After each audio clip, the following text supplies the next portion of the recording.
તો નવા વર્ષમાં બધાને ઘરે ગયા અને બર્ગર કિંગમાં બોલાવી દીધો બહોરો. નવા વર્ષના રામ રામ. આ વર્ષ તમારા અને તમારા પરિવાર માટે સારું જાય એવી ભગવાન પાસેથી પ્રાર્થના. રામ રામ સીતારામ, હેપી ન્યુ સાલ. અને સવાર સવારમાં નાઈ ધોઈને ફ્રેશ થઈને અમે નીકળી ગયા ભાઈબંધની ઘર તરફ, કેમ કે નવું વર્ષ છે એટલે કલેજ આવને મળવું તો પડે.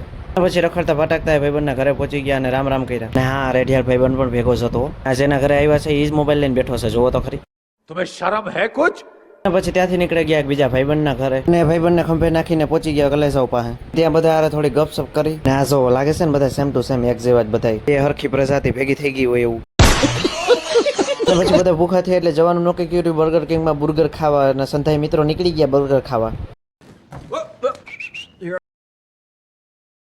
આ ક્લિપનું વ્લોગમાં ના નાખું એના માટે પ્રી સ્ટેટમેન્ટ દેતો મારો ભાઈબંધ. અને વેઇટરની અસર હોવાથી બે વેઇટરો નવા મુકાણા હતા. ખુદ કી બેઇઝ્જતી ખુદ છે.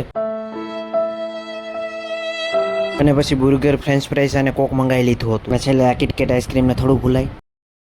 તો આ મિનિટ બ્લોગ અહીંયા સુધી. જો વિડીયો ગમ્યો હોય તો લાઈક, કોમેન્ટ, શેર કરી દેજો અને મારી યુટ્યુબ ચેનલને સબસ્ક્રાઈબ કરવાનું ભૂલતા નહીં. તો મળીએ કોઈ બીજા મિની બ્લોગ સાથે. ત્યાં સુધી બધાને રામ રામ.